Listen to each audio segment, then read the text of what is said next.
ओम श्री परमात्मने नमः। यथार्थ गीता अध्याय 18 श्लोक 63, 64 और 65। इत ते ज्ञानम आख्यातम गुहतम गुहतरम मया विमृश्य एतत् अशेषेण यथा इच्छसि तथा कुरु। सर्वगोत्तमं भूय शृणु मे परमय वच इष्ट असि मे दृढ़म् इति तत् वक्ष्यामि ते हितम्। मन्मनाः भव मद्भक्त मद्दाजी मां नमस्कुरु। मामेव यस्य सत्यं ते प्रतिजाने प्रिय असि मे। भगवान बोले, अर्जुन, इस प्रकार यह गोपनीयता से भी अति गोपनीय ज्ञान मैंने तुमसे कह दिया। अब तू इस रहस्ययुक्त ज्ञान को पूर्णतया भलीभांत विचार कर, जैसे चाहता है वैसे ही कर। भगवान ने कहा, और संपूर्ण गोपनीयता से अति गोपनीय मेरे परम रहस्य युक्त वचन को तू फिर भी सुन। तू मेरा अतिशय प्रिय है, इससे यह परम हितकारक वचन मैं तुझसे कहूँगा। हे अर्जुन, तू मुझ में मन वाला हो, मेरा भक्त बन, मेरा पूजन करने वाला हो और मुझको प्रणाम कर। ऐसा करने से तू मुझे ही प्राप्त होगा। यह मैं तुझसे सत्य प्रतिज्ञा करता हूँ, क्योंकि तू मेरा अचिंत्य प्रिय है। भगवान ने कहा, अचिंत्य प्रिय है। और इस प्रकार बस इतना ही गोपनीयता से भी अति गोपनीय ज्ञान मैंने तेरे लिए कहा है। इस विधि से संपूर्ण रूप से विचार कर, फिर तू जैसा चाहता है वैसा कर। सत्य यही है, शोध की स्थली यही है, प्राप्ति की स्थली भी यही है, किंतु हृदय स्थित ईश्वर दिखाई नहीं देता। इस पर उपाय बताते हैं भगवान। अर्जुन, संपूर्ण गोपनीयता से भी अति गोपनीय मेरे रहस्य युक्त वचन को तू फिर भी सुन। कहा है किंतु फिर भी सुन। साधक के लिए इष्ट सदैव खड़े रहते हैं, क्योंकि तू मेरा अतिशय प्रिय है। इसलिए यह परम हितकारक वचन मैं तेरे लिए फिर भी कहूँगा। वह क्या है? अर्जुन, तू मेरे में ही अनन्य मन वाला हो, मेरा अनन्य भक्त हो, मेरे प्रति श्रद्धा से पूर्ण हो, मेरे समर्पण में अश्रुपात होने लगे, मेरे को ही नमन कर। मेरा करने से तू ऐसा करने से तू मेरे को ही प्राप्त होगा। यह मैं तेरे लिए सत्य प्रतिज्ञा करके कहता हूँ, क्योंकि तू मेरा अत्यंत प्रिय है। पीछे बताया ईश्वर हृदय देश में है, उसकी शरण जा। यहाँ कहते हैं मेरी शरणा। ये अति गोपनीय रहस्य युक्त वचन सुन के मेरी शरण आओ। वास्तव में योगेश्वर श्री कृष्ण कहना क्या चाहते हैं? यही कि साधक के लिए सद्गुरु की शरण नित्यांत आवश्यक है। श्री कृष्ण एक पूर्ण योगेश्वर थे। अब उस समर्पण की विधि आगे बताएंगे। अभी इतना ही कहते हैं भगवान, ध्यान से सुनो। इति पद का यहाँ क्या भाव है? इति पद यहाँ उपदेश की समाप्ति का बोधक है, तथा दूसरे अध्याय के 11वें श्लोक में लेकर यहाँ तक भगवान ने कुछ कहा, उसे सबका लक्ष्य कराने के लिए कहा है। ज्ञानम पद यहाँ किसके ज्ञान का वाचक और उसके लिए गौतम गोत्रम विशेषण देकर क्या भाव दिखलाया है? भगवान ने दूसरे अध्याय के 11वें श्लोक से आरंभ करके यहाँ तक अर्जुन को अपने गुण प्रभाव तत्व और स्वरूप का रहस्य भलीभांत समझाने के लिए जितनी बातें कही हैं, उस समस्त उपदेश का वाचक यहाँ ज्ञानतम पद है। वह सारा का सारा उपदेश भगवान का प्रत्यक्ष ज्ञान कराने वाला है, इसलिए उसका नाम ज्ञान रखा गया।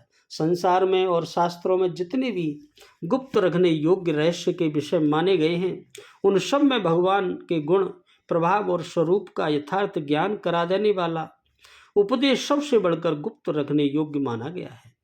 इसलिए इस उपदेश का महत्व समझाने के लिए और यह बात समझाने के लिए कि अनधिकारी के सामने इन बातों को प्रकट नहीं करना चाहिए, यहाँ ज्ञानम पद के साथ गौतरम विशेषण दिया है। मयाते या आख्यातम, इनका क्या भाव है? मया पद से भगवान ने यह भाव दिखलाया है कि मुझ परमेश्वर के गुण प्रभाव और स्वरूप का तत्व जितना और जैसे मैं कह सकता हूँ वैसा दूसरा कोई नहीं कह सकता। इसलिए यह मेरे द्वारा कहा हुआ ज्ञान बहुत ही महत्वपूर्ण वस्तु है। यहाँ ते पद से यह भाव दिखलाया है कि तुम्हें इसका अधिकारी समझकर तुम्हारे हित के लिए मैंने यह उपदेश सुनाया है। आख्यातम पद से यह भाव दिखलाया है कि मुझे जो कुछ कहना था वह सब मैं कह चुका, अब और कुछ कहना बाकी नहीं रहा है। इस रहस्ययुक्त ज्ञान को पूर्णतः भली भांति विचार कर जैसे चाहता वैसे ही कर, इस कथन का क्या भाव है। दूसरे अध्याय के 11वें श्लोक में उपदेश आरंभ करके भगवान ने अर्जुन को सांख्य योग और कर्मयोग इन दोनों की ही साधना अनुसार स्वधर्म रूप युद्ध करना जगह जगह कर्तव्य बतलाया तथा अपनी शरण ग्रहण करने के लिए कहा। इसके बाद 18वें अध्याय में उसकी जिज्ञासा के अनुसार संन्यास और त्याग योग का तत्व भलीभांति समझाने के अनंतर पुनः 56वें और 57वें श्लोक में भक्ति प्रधान कर्मयोग की महिमा का वर्णन करके अर्जुन को अपनी शरण में आने के लिए कहा। इतने पर भी अर्जुन की ओर से कोई स्वीकृति बात नहीं की गई। कहे जाने पर भगवान ने पुनः उस आज्ञा के पालन करने का महान फल दिखलाया और उसे न मानने से बहुत बड़ी हानि भी बतलाई। इस पर भी कोई उत्तर न मिलने से पुनः अर्जुन को सावधान करने के लिए परमेश्वर को सबका प्रेरक और सबके हृदय में स्थित बतलाकर उसकी शरण ग्रहण करने के लिए कहा। इतने पर भी जब अर्जुन कुछ नहीं कहा, तब इस श्लोक के पूर्वार्ध में उपदेश का उपसंहार करके एवं कड़े हुए उपदेश का महत्व दिखलाकर इस वाक्य से पुनः उस पर विचार करने के लिए अर्जुन को सावधान करते हुए अंत में यह कहा कि इच्छे से तथा कुरु, अर्थात उपयुक्त प्रकार से विचार करने के उपरांत तुम जैसा ठीक समझो वैसा ही करो। अभिप्राय यह है कि मैंने जो कर्म योग, ज्ञान योग, भक्ति योग आदि बहुत प्रकार के साधन बतलाए हैं, उनमें से तुझे जो साधन अच्छा मालूम पड़े उसी का पालन करो अथवा और जो कुछ तुम ठीक समझो वही करो। इस प्रकार अर्जुन को सारे उपदेश विचार करके अपना कर्तव्य निर्धारित करने के लिए कहे जाने पर भी जब अर्जुन कुछ नहीं उत्तर दिया और वह अपने को अधिकारी तथा कर्तव्य निश्चय करने में असमर्थ समझकर खिन्न चित्त और चकित से हो गए, तब वो सबके हृदय की बात जानने वाले अंतर्यामी भगवान स्वयं ही अर्जुन पर दया करके उसे समस्त गीता के उपदेश का सार बतलाने का विचार कर कहने लगे, बचा सवर गुहतम परम, इन दोनों विशेषण का प्रयोग किया। इसका क्या भाव है। भगवान ने यहाँ तक अर्जुन को जितनी बातें कही हुई सभी बातें गुप्त रखने योग्य हैं, अतः उनको भगवान ने जगह जगह परम गुहम और उत्तम रहस्य नाम दिया है। उस समस्त उपदेश में भी जहाँ भगवान ने खास अपने प्रकट गुण प्रभाव स्वरूप महिमा और ऐश्वर्य को प्रकट करने, यानी मैं ही स्वयं सर्वव्यापी सर्वाधार सर्वशक्तिमान साक्षात सगुण निर्गुण परमेश्वर हूँ, इस प्रकार कहकर अर्जुन को अपना भजन करने के लिए और अपनी शरण में आने के लिए कहा है। वे वचन अधिक से अधिक गुप्त रखने योग्य है। इसलिए भगवान ने 9वें अध्याय के पहले श्लोक में गौतम और दूसरे में राज गौतम विशेषण का प्रयोग किया है, क्योंकि उस अध्याय में भगवान ने अपने गुण प्रभाव स्वरूप रहस्य और ऐश्वर्य का भलीभांति वर्णन करके अर्जुन को स्पष्ट शब्दों में अपना भजन करने के लिए और अपनी शरण में आने के लिए कहा। इसी तरह 10वें अध्याय में पुनः उसी प्रकार अपनी शरणागति का विषय आरंभ करते समय और पहले श्लोक में बच के साथ परम मम विशेषण दिया, तब यहाँ वचन बच और सर्वगुण तम और परम विशेषण देकर यह भाव दिखलाते हैं कि मेरे कहे हुए उपदेशों में जो भी अत्यंत गुप्त रखने योग्य सबसे अधिक महत्व की बात है वह मैं तुझे अगले 2 श्लोकों में फिर बताऊंगा। उस उपदेश को पुनः सुनने के लिए कहने का भाव है। उसे पुनः सुनने के लिए कहकर यह भाव दिखलाया गया है कि अब जो बात मैं तुम्हें बतलाना चाहता हूँ उसे पहले भी कह चुका हूँ, किंतु तुम उसे विशेष रूप से धारण नहीं कर सके। अतः उस अत्यंत महत्व के उपदेश को समस्त उपदेश में अलग करके मैं तुम्हें फिर बतलाता हूँ। तुम उससे सावधानी के साथ सुनकर धारण करो। दृढ़म के सहित इष्टम पद से क्या भाव है दिखलाया है भगवान ने। 63वें श्लोक में भगवान ने अर्जुन को अपने कर्तव्य का निश्चय करने के लिए स्वतंत्र विचार करने को कह दिया। उसका भार उन्होंने अपने ऊपर नहीं रखा। इस बात को सुनकर अर्जुन के मन में उदासी छा गई। वे सोचने लगे कि भगवान ऐसा क्यों कह रहे हैं? क्या मेरा भगवान पर विश्वास नहीं है? क्या मैं इनका भक्त और प्रेमी नहीं हूँ? दृढ़म और इष्ट इन दोनों पदों से भगवान अर्जुन को शोक दूर करने के लिए उन्हें उत्साहित करते हुए यह भाव दिखलाते हैं कि तुम मेरे अत्यंत प्रिय हो, तुम्हारा और मेरा प्रेम का संबंध अटल है, अतः तुम किसी तरह शोक मत करो। तथा वे के प्रयोग तथा मैं तुझसे परम हित की बात कहूँगा, इसका क्या भाव है? तत्पद का हेतुवाचक है। इसका प्रयोग करके अर्जुन को इसके हित का वचन कहने की प्रतिज्ञा करके भगवान ने यह भाव दिखलाया है कि तुम मेरे घनिष्ठ प्रेमी हो, इसलिए मैं तुमसे किसी प्रकार का छिपाव न रखकर गुप्त से भी अति गुप्त बात तुम्हारे हित के लिए तुम्हारे सामने प्रकट करूंगा, और मैं जो कुछ भी कहूँगा वह तुम्हारे लिए अत्यंत हित की बात होगी। भगवान में मन वाला होना क्या है? भगवान को सर्वशक्तिमान, सर्वाधार, सर्वज्ञ, सर्वत्रयामी, सर्वव्यापी, सर्वेश्वर तथा अक्षय सौंदर्य, माधुर्य और ऐश्वर्य आदि गुणों के समुद्र समझकर अन्य प्रेम पूर्वक निश्चल भाव से मन को भगवान में लगा देना, क्षणमात्र भी भगवान की विस्मृति को न सह सकना, भगवान में मन वाला होना, इसकी विशेष व्याख्या 9वें अध्याय के अंतिम श्लोक में की गई है। भगवान का भक्त बनना क्या है? भगवान को ही एकमात्र अपना भर्ता, स्वामी, संरक्षक, परमगति और परम आश्रय समझकर सर्वथा उनके अधीन हो जाना, किंच मात्र भी अपनी स्वतंत्रता न रखना, सब प्रकार से उन पर निर्भर रहना, उनके प्रत्येक विधान में सदा ही संतुष्ट रहना और उनकी आज्ञा का सदा पालन करना तथा उनमें अतिशय श्रद्धापूर्वक अनन्य प्रेम करना भगवान का भक्त बनना है। भगवान का पूजन करना क्या है? 9वें अध्याय के 26वें श्लोक के वर्णन अनुसार पत्र पुष्पाद से श्रद्धा, भक्ति और प्रेम पूर्वक भगवान के विग्रह का पूजन करना, मन से भगवान का आवाहन करके उनकी मानसिक पूजा करना, उनके वचनों का, उनकी लीला भूमिका और उनके विग्रह का सब प्रकार से आदर सम्मान करना तथा सब में भगवान को व्याप्त समझकर या समस्त प्राणियों को भगवान का स्वरूप समझकर उनकी यथा योग्य सेवा, पूजा, आदर सत्कार करना आदि सब भगवान की पूजा करने के अंतर्गत है। इसका वर्णन 9वें अध्याय के 26वें, 28वें और व्याख्या में तथा 34वें श्लोक की व्याख्या में देखना चाहिए। मामपद किसका वाचक है और उसको नमस्कार करना क्या है? जिन परमेश्वर के सगुण, निर्गुण, निराकार, साकार आदि अनेक रूप हैं, जो अर्जुन के सामने श्री कृष्ण रूप में प्रकट होकर गीता का उपदेश सुना रहे हैं, जिन्होंने राम रूप में प्रकट होकर संसार को धर्म की मर्यादा का स्थापना किया और नृसिंह रूप धारण करके भक्त प्रहलाद का उद्धार किया, उन्हीं सर्वशक्तिमान, सर्वगुण संपन्न, अंतर्यामी, परमाधार, समग्र पुरुषोत्तम भगवान का वाचक है, मामपद है।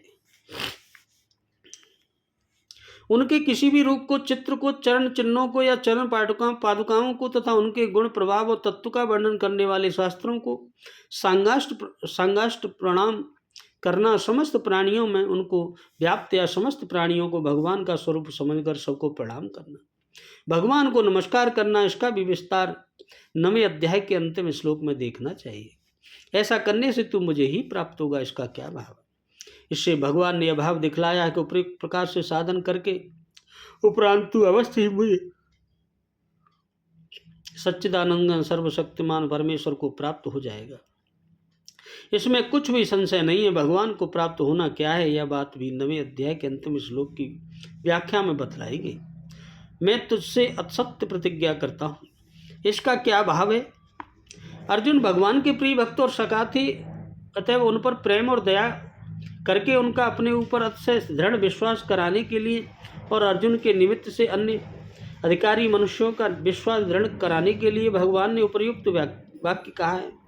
अभिप्राय यह है कि उपर्युक्त प्रकार के साधन करने वाले भक्त मुझे प्राप्त हो जाता है। इस बात पर दृढ़ विश्वास करके मनुष्य को वैसा बनने के लिए अधिक से अधिक चेष्टा करनी चाहिए।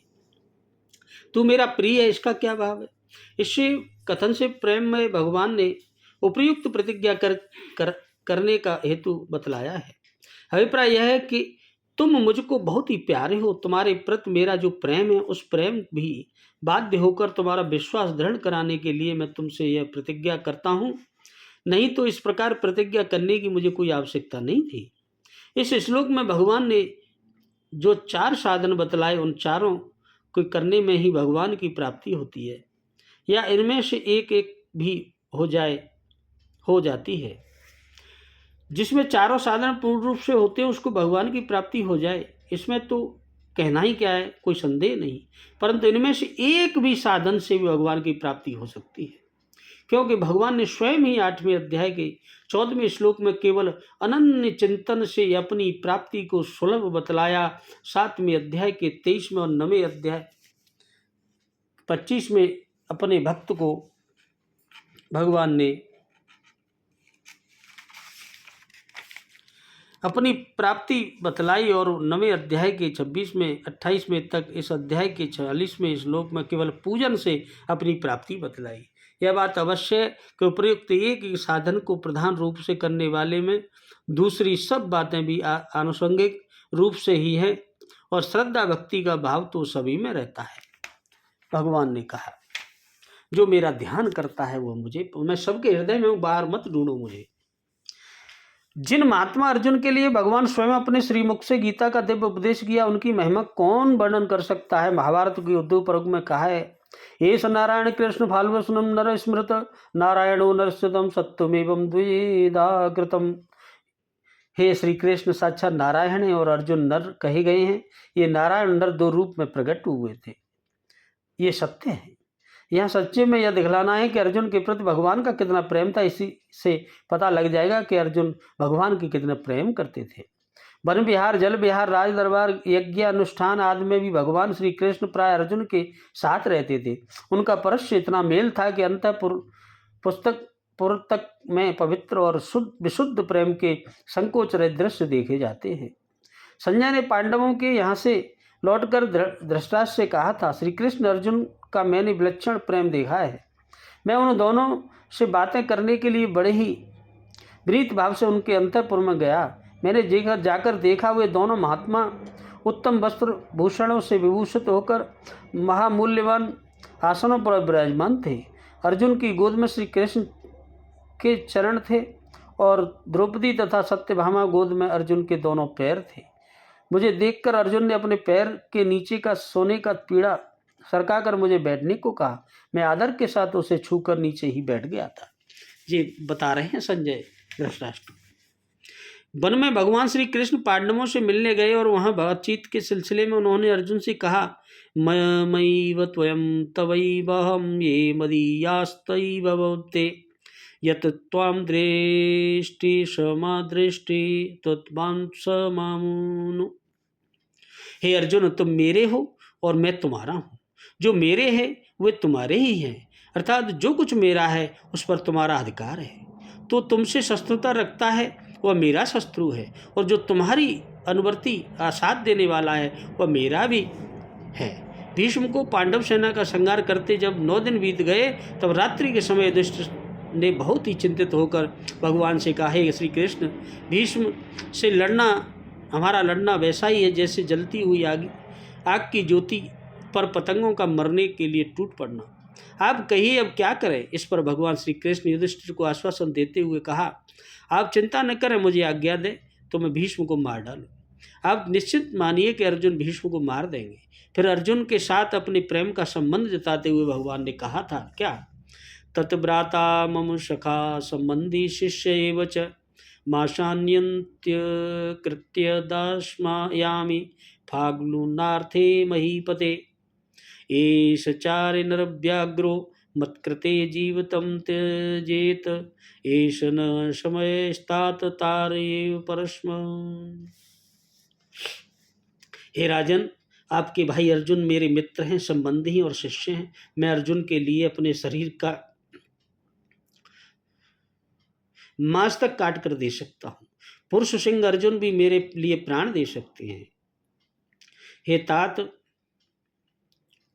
हम दोनों मित्रों की यह प्रतिज्ञा है कि परस्पर एक दूसरे को संकट से उबारेंगे। इससे पता लग सकता है कि भगवान श्री कृष्ण अर्जुन के साथ कैसा विलक्षण प्रेम का संबंध था।